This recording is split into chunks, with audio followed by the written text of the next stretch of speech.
ನೀವು ಈ ಹಿಂದೆ ಕೆಲವೊಂದು ಗ್ಯಾರಂಟಿ ವಿಚಾರದಲ್ಲೂ ಕೂಡ ಸ್ಟೇಟ್ಮೆಂಟ್ ಕೊಟ್ಟಿದ್ದೀರಿ. ಎಸ್, ಡೆಫಿನೆಟ್ಲಿ ಕೊಟ್ಟಿರ್ತಕ್ಕಂಥ ಹೇಳಿಕೆಯನ್ನು ಕೂಡ ಗಮನಿಸಿದ್ರೆ ಈಗ ನೀವು ಆತ್ಮವಂಚನೆ ಮಾಡಿಕೊಂಡು ರಿಯಾಕ್ಷನ್ ಕೊಡೋ ಪ್ರಯತ್ನ ಇಲ್ಲ, ನಾನು ಆತ್ಮವಂಚನೆ ಮಾಡ್ಕೊಳ್ತಾನೆ ಇಲ್ಲ. ನಾನು ಅದನ್ನೇ ಹೇಳ್ತಾನೆ, ನೀವು ತಿಳ್ಕೊಳ್ತಾನೆ ಇಲ್ಲ. ಇಡೀ ಭ್ರಷ್ಟ ವ್ಯವಸ್ಥೆ ಎಲ್ಲ ಕಡೆ ಮುಂದುವರೆದಿದೆ. ಇನ್ನೇನು ಹೇಳಿ, ಅದಕ್ಕೆ ಇದನ್ನು ಚೆಕ್ ಮಾಡಬೇಕು. ನಮ್ಮ ಚೀಫ್ ಮಿನಿಸ್ಟ್ರು ನೀವು ಹೇಳ್ಕೊಳ್ಳಿ ಇಷ್ಟಕ್ಕೆ ಅರ್ಧ ಹಾಕ್ಬಾರ್ದು ನೀವು. ಅದಕ್ಕೆ ನಮ್ಮ ಚೀಫ್ ಮಿನಿಸ್ಟ್ರು ಈ ಟ್ರಾನ್ಸ್ಫರ್ಸಲ್ಲಿ ಭ್ರಷ್ಟಾಚಾರ ಆಗೋದಕ್ಕೆ ತಡೀಲಿಕ್ಕೆ ದೊಡ್ಡ ಹೆಜ್ಜೆಯನ್ನು ಇಟ್ಟಿದ್ದಾರೆ. Please right that. ನೋಡಿ, ಸಬ್ ರಿಜಿಸ್ಟರ್ ಟ್ರಾನ್ಸ್ಫರ್ನಲ್ಲಿ ಎಷ್ಟು ಭ್ರಷ್ಟಾಚಾರ ಆಗ್ತಾಯಿತ್ತು. ಈ ಕೌನ್ಸಿಲಿಂಗ್ ಸ್ಟಾರ್ಟ್ ಆಯಿತು. ಎಕ್ಸೈಸ್ ಡಿಪಾರ್ಟ್ಮೆಂಟ್ ಕೌನ್ಸಿಲಿಂಗ್ ಸ್ಟಾರ್ಟ್ ಆಯಿತು. ಆಮೇಲೆ ಮೈನ್ಸ್ ಆ್ಯಂಡ್ ಜಿಯಾಲಜಿ, ಆಮೇಲೆ ಕಮರ್ಷಿಯಲ್ ಟ್ಯಾಕ್ಸ್, ಟ್ರಾನ್ಸ್ಪೋರ್ಟ್ ಡಿಪಾರ್ಟ್ಮೆಂಟ್, ಇವೆಲ್ಲವನ್ನು ನಮ್ಮ ಮುಖ್ಯಮಂತ್ರಿಗಳು ನಮ್ಮ ಸರ್ಕಾರ ತರ್ತಾ ಇದೆ. ಅಂದರೆ ನಾವು ಭ್ರಷ್ಟಾಚಾರದ ವಿರುದ್ಧ ಇದ್ದೇವೆ, ಇದನ್ನು ಸರಿ ಮಾಡಬೇಕು ಈ ವ್ಯವಸ್ಥೆ ಅಂಥೇಳಿ ಪ್ರಾರಂಭ ಮಾಡಿದ್ದೇವೆ. ಇನ್ನು ಅಭಿವೃದ್ಧಿ ಕೆಲಸದಲ್ಲಿ ಆಗಲಿ ಅಂಥೇಳಿ ನಾನು ಒತ್ತಾಯವನ್ನು ಮಾಡ್ತೇನೆ. ಇನ್ನೂ ಇದೆಲ್ಲ ಮುಗಿಬೇಕಾದ್ರೆ it may take another decade. See, I am not questioning 40%, 30%, 60%. I am telling about the system.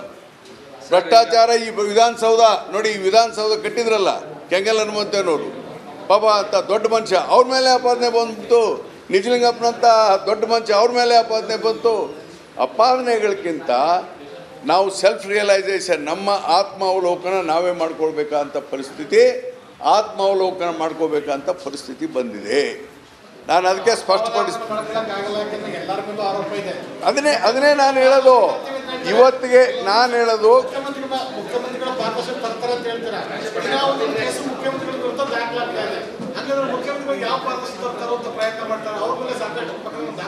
ಇರಲಿ, ಏನು ತಪ್ಪಿಲ್ಲ.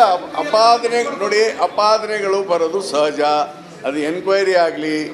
ನಾನು ಆಡಳಿತದಲ್ಲಿ ಸುಧಾರಣೆ ಆಗಬೇಕಾಗಿದ್ದರೆ ಒಂದು ಹೆಜ್ಜೆ ಮುಂದಿಟ್ಟಿದ್ದೀರಿ. ಈ ಅಭಿವೃದ್ಧಿ ಕೆಲಸದಲ್ಲಿ ಗುಣಮಟ್ಟ ಕಾಪಾಡಬೇಕು, ಅಲ್ಲಿರುವ ಭ್ರಷ್ಟಾಚಾರ ಕಡಿಮೆ ಆಗಬೇಕು ಅಂತ ನಾನು ಅಧಿಕಾರಿಗಳು ಹೇಳಿದ್ದು ನಿಜ. ಅದನ್ನು ರೆಕಾರ್ಡು ಮಾಡಿರಿ ಅಂತ ಹೇಳಿದರೆ there is nothing wrong in that. ಆಮೇಲೆ ಮುಖ್ಯಮಂತ್ರಿಗಳನ್ನ ಒತ್ತಾಯನೂ ಮಾಡ್ತೇನೆ, ಮತ್ತೆ ಒತ್ತಾಯನೂ ಮಾಡ್ತೇನೆ. ಈ ಕರಪ್ಷನ್ನು, ಇದು ಫಿಲಿಫ್ರೇಜು ಎಲ್ಲ ಅಭಿವೃದ್ಧಿ ಕೆಲಸದಲ್ಲಿ ನಿಲ್ಲಬೇಕು.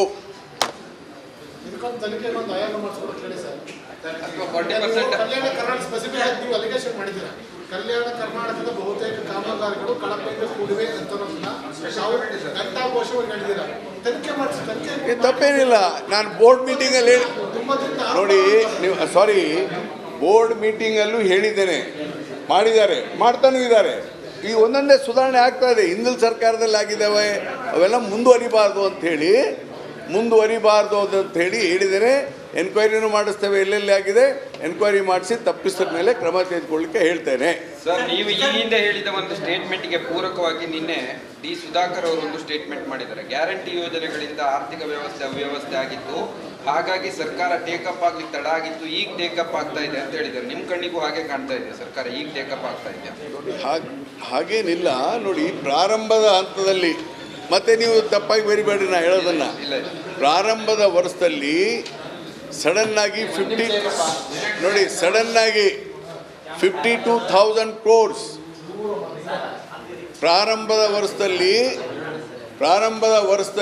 52,000 crores ಒಂದೇ ಸಾರಿ ದಿಢೀರಾಗಿ ಈ ಹೊಸ ಗ್ಯಾರಂಟಿ ಯೋಜನೆಗಳಿಗೆ ನೀಡಬೇಕಾದ್ರಿಂದ, ಮತ್ತು ಅದರ ಜೊತೆಗೆ 7th ಪೇ ಕಮಿಷನ್ ಸುಮಾರು 20,000 ಕೋಟಿ ಕೊಡಬೇಕಾದ್ರಿಂದ ಅಡಿಷ್ನಲ್ ಆಗಿ ಹಿಂದಿನ ಸರ್ಕಾರದ ಸುಮಾರು 2,42,000 ಕೋಟಿ ಅಪ್ರೂವ್ ಮಾಡಿ ಹೋಗಿಬಿಟ್ಟಿದ್ರಲ್ಲ, ಅದರಲ್ಲಿ 2,00,000 ಕೋಟಿ ವರ್ಕ್ ಸ್ಟಾರ್ಟ್ ಆಗಿಬಿಟ್ಟಿದೆಯಲ್ಲ, ಅದನ್ನೆಲ್ಲ ಪೆಂಡಿಂಗ್ ಬಿಲ್ಲಿದ್ದರಿಂದ ಮೊದಲೇ ವರ್ಷ ಸ್ವಲ್ಪ ತ್ರಾಸಾಯಿತು ಪ್ರಾರಂಭ ಮಾಡಲಿಕ್ಕೆ. ಯಾಕಂದ್ರೆ because of the heavy commitment.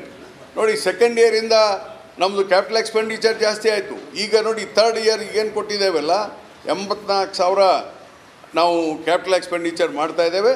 ಮುಂದಿನ ದಿನಮಾನಗಳಲ್ಲಿ ಆಮೇಲೆ ಕೇಂದ್ರದ ಅಸಹಕಾರ ಇದೆ.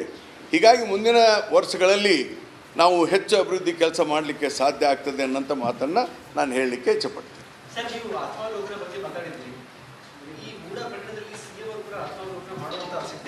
ನೋ, ಇಲ್ಲ. ಮೂಡಾ ಪ್ರಕರಣದಲ್ಲಿ ಸಿದ್ದರಾಮಯ್ಯನವರ ತಪ್ಪೊಂದು ಇಂಚೂ ಇಲ್ಲ. ಅದು ಭ್ರಷ್ಟಾಚಾರದ ಪ್ರಕರಣ ಅಲ್ಲ. ಅವರು ಲ್ಯಾಂಡ್ ಕೊಟ್ಟಿದ್ದಾರೆ, ಅವರು ಮನೆಯವರು, ಅದಕ್ಕೆ ಕಾಂಪನ್ಸೇಷನ್ ಕೊಡಬೇಕಾಗಿತ್ತು. ಅದ್ರ ಬದಲಾಗಿ ಹಿಂದಿನ ಸರ್ಕಾರವೇ ಅವರಿಗೆ ಸೈಟನ್ನು ಕೊಟ್ಟಿದೆ. ಅದು ಮೋರ್ ಆ್ಯಸ್ ಎ ಪೊಲಿಟಿಕಲ್ ವ್ಯವಸ್ಥೆಯಿಂದ ಹಾಳಾಗಿದೆ ಹೊರತು ಅದರಲ್ಲಿ ಸಿದ್ದರಾಮಯ್ಯನವರ ತಪ್ಪಿಲ್ಲ. ಸಿದ್ದರಾಮಯ್ಯನವರು ನಾನು ಅವರು 84ರಿಂದ ಸ್ನೇಹಿತರು, ನಾ 85ರಿಂದ MLA, ಅವ್ರು 83ರಿಂದ MLA. Is one of the very committed man. ರಾಜ್ಯದ ಅಭಿವೃದ್ಧಿ ಬಗ್ಗೆ, ಜನರ ಬಗ್ಗೆ ಕಳಕಳಿ ಇರುವಂಥ ವ್ಯಕ್ತಿ ಸಿದ್ದರಾಮಯ್ಯ ಇರೋದರಿಂದ ನಾನು ಅವ್ರನ್ನ ಮುಕ್ತವಾಗಿ ಬೆಂಬಲಿಸ್ತೇನೆ. ಅದಕ್ಕೆ ನಾನು ಹೇಳಿದ್ದು, why I am supporting Siddaramaiah, because of the only that factor. ಹಾಂ, ಸೈಟ್ ಯಾಕೆ ವಾಪಸ್ ಕೊಡ್ರೆ ಅಪಾದನೆಗಳು ಬರ್ತಾವಪ್ಪ, ಬೇಡ ಕೊಟ್ಬಿಡೋಣ ಯಾಕೆ ಅಂತ ಕೊಟ್ಟಿದ್ದಾರೆ. ತಪ್ಪೇನಿದೆ ಅದರಲ್ಲಿ? There is nothing wrong. BJP JDS ಹೋರಾಟ ಮಾಡಬೇಕಾದ್ರೆ ನೀವು ಮಾತು ಹೇಳಿದ್ರು, ಕೆಲವೊಂದು ಕಡೆ ಅವರು ಅಸ್ತ್ರ ಆಗಲ್ಲ ಹೋರಾಟಕ್ಕೆ, ನಿಮ್ಮ ಮಾತು ಅಸ್ತ್ರ ಆಗಲ್ಲ. ಬಿಜೆಪಿ ಜೆಡಿಎಸ್ ನಾಯಕರು ಇದನ್ನೇ ವಿಚಾರನೇ ಏನಂತ ನಿಮ್ಮ ಮಾತನ್ನೇ ಅವರು ಇಟ್ಕೊಂಡು ಹೋರಾಟ ಮಾಡ್ತಾ ಇದ್ದಾರೆ ಸರ್. ಅವ್ರಿಗೇನು ನೈತಿಕ ಹಾಕಿದ್ದೀರಿ? What BJP have a moral rights to talk about the corruption? They are already they are the heavy corrupt people in their party. How many people went to the jail? Former chief minister and many ministers. They don't have any rights. On the corruption ಮೇಲೆ ಹೋಗಿದ್ದಾರೆ ಅವರು.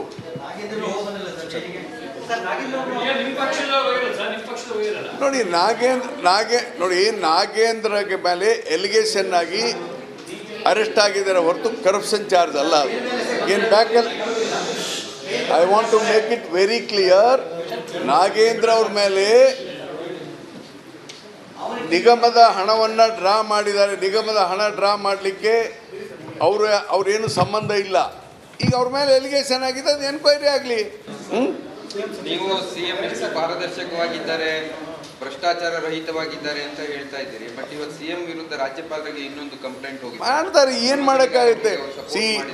ನೋಡಿ, accuse ಮಾಡಲಿಕ್ಕೆ ತಪ್ಪೇನಿಲ್ಲ. Let enquiry ಆಗಲಿ. ನಾವೇನು ಬಾಡುತ್ತೀವಾ? Enquiry ಆಗೋದ್ರ ಬಗ್ಗೆ ಏನಿಲ್ಲ. ಅದಕ್ಕೆ ನಾವು ಹೇಳ್ತಾ ಇರೋದು, ನಮ್ಮ ಸರ್ಕಾರ, ನಮ್ಮ ಮುಖ್ಯಮಂತ್ರಿಗಳು ಈ ಭ್ರಷ್ಟಾಚಾರ ವ್ಯವಸ್ಥೆಯನ್ನು ತಡೆಗಟ್ಟಲಿಕ್ಕೆ ದಿಟ್ಟವಾದಂಥ ಕ್ರಮವನ್ನು ತೆಗೆದುಕೊಂಡಿದ್ದಾರೆ.